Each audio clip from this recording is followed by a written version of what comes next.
guys, welcome back to Lantz's Plants. We have an exciting episode for you, I hope. Today I've got the help of my little brother. He is filming and going to make sure it's all good. So this is our Boxwood bonsai. It is one of the first bonsais that I've tried. It's only been in training for about a year. I did prune it back before I started making videos. I pruned it back pretty hard, and it did not look great for a while. I actually thought that it wasn't going to make it, but in late spring it started to sprout all kinds of new growth. So my plan with this tree is just to let it grow, and maybe selectively prune a few branches. We will be making videos on this as it continues to grow, but for now it's just something I wanted to introduce you to. So this plant is a portulacaria Afra that I am turning into a bonsai. This one's only been in training, which means that I've been working on it for about a year. There is a little bit of work we can do on it today. Not much, but we are going to take a look at some of the foliage. So you can see, pruned it back to here, and it's branched out. So the first thing we'll do is come in and see where we want our next splits to be. So on this branch coming from this side, we're going to take it back to these leaves. And the reason we're taking it back to these two leaves is because the way they're sitting on the branch, they're pointed out this way, which means our new branches will shoot out from each side.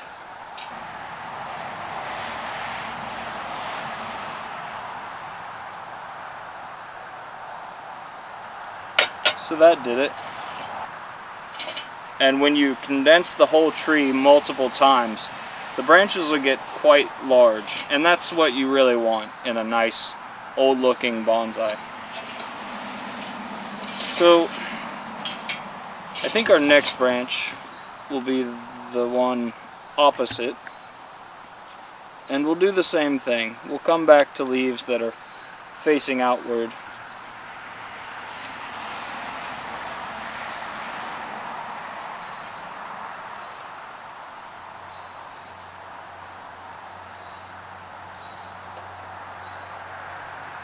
So there's that.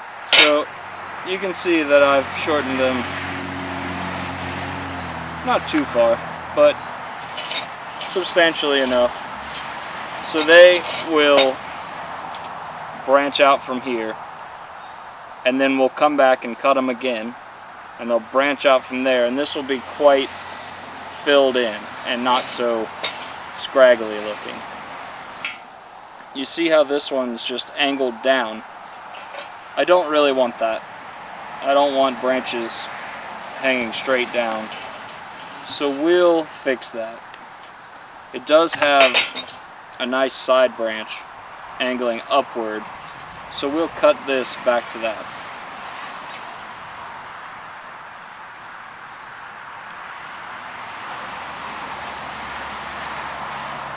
And that did it. The last branch that we want to touch up on is down here at the bottom. I am letting it grow out to widen my trunk, but we'll just prune it back. And here we go.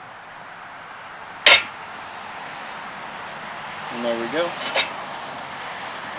So that's all the work we'll do with our portulacaria Afra today.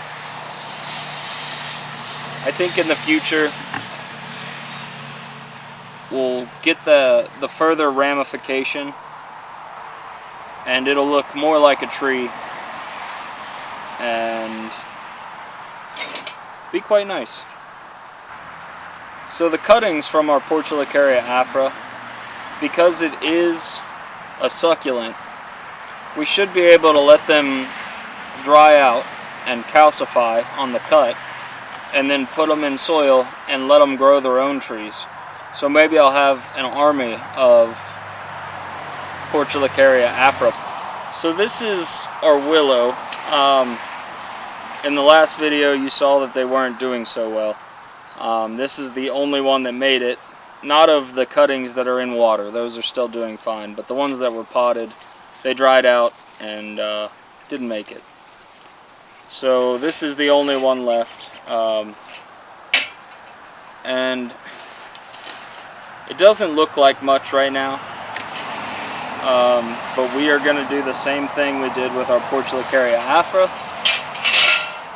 and our Boxwood.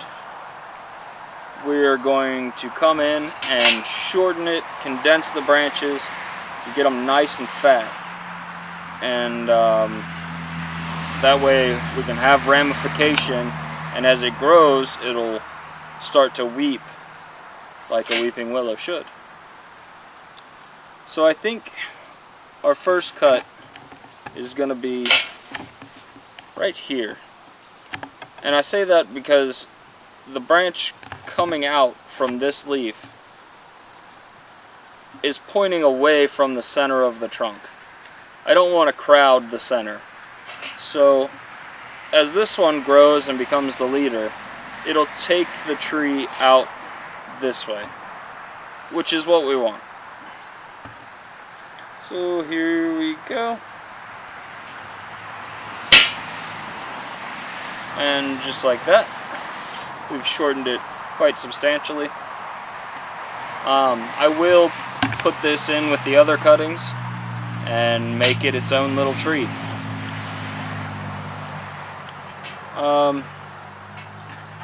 This one, I think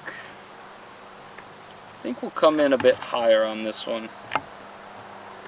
And we're going to go to an outward facing leaf going this way.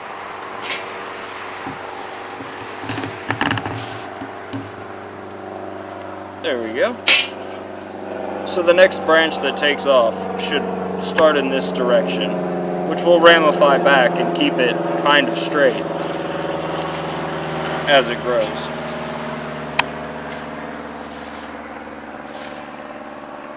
And this branch, we're going to do away with this branch.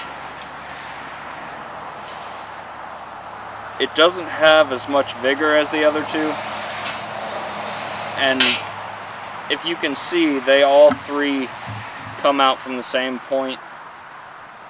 I think I want just two coming out of this point. So these two will be our main trunks.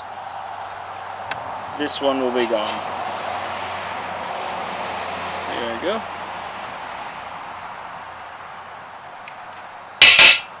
There we go. Actually, cut it a bit deeper. So that is how we will start our willow bonsai. So the last part of this video is going to be talking about elephant ears, the different kinds, and how to care for them. So this is just our standard elephant ear. It grows to something like this in the proper soil. As you can see, they've got some wild roots on them, and this is just a small bulb.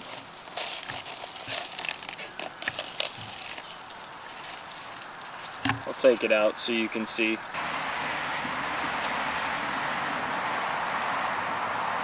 So you can see that it's fairly small. Some of the bulbs that I have are around that big. So this is just a baby.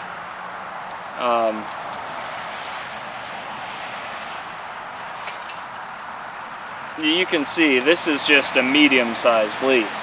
I've got some that are much larger. So there's that. Anyway, so for them to grow happily, they like moist but not constantly wet soil. And they're voracious eaters. What do you mean by voracious eaters? They're plants. They don't eat. Well, they take in nutrients through the root, and they like a lot of available nitrogen. Your decaying soil is what they want. I don't know the name of this particular variety. It was given to me. Elephant ears. As you can see, the whole stem all the way down to the leaf is purple. They don't get quite as large as the regular green ones, but they do quite nicely.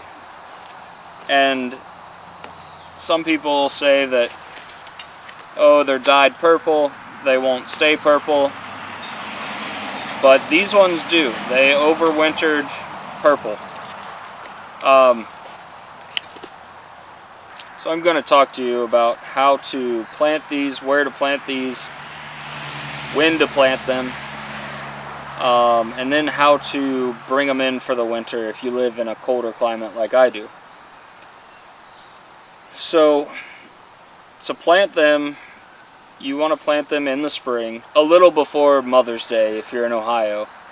You don't really want them to be frozen, but they can handle a bit of frost if they're still in the ground. When you plant them, you want to plant them in an area that has been mulched multiple years in a row, so there's plenty of free nitrogen in the soil. Or you want to plant them in an area where it's kind of loamy soil. If not, you really want to heavily fertilize these guys to get the best results. They'll grow in just about any condition, but to thrive, they need a lot of free nitrogen in the soil. When you overwinter these guys, it's pretty easy concept. So we buried our bulb in the ground, just a couple inches under the soil. They did great all summer. After our first frost, the leaves are going to start to die back, probably look about like that. So then you want to dig the bulb up. Now you'll notice that they've grown quite a bit, usually. If they've done well, then the bulb has grown. So then you want to just pull them up, loosen any dirt that's on the roots. Then you want to take as many of the roots off as you can. Then you want to trim back the head and let this completely dry. Then you want to store it in a cool, dry area over winter. You don't want it to be cold. I'd say about 50 degrees is probably about the lowest you want to go with these guys. But then they'll overwinter, and you just put them back in the ground in the spring. Alright guys, thank you so much for watching this episode. If you like what I'm doing here, go ahead and subscribe. I'm going to be posting new videos as often as I can. Even throughout the winter, I'll show you how I winterize my plants and keep them healthy. I'll do everything in my power to show you guys new tricks to wow your friends when they come over to your house and see your collection of plants. I think it's a really cool hobby. I hope you do too. And thanks.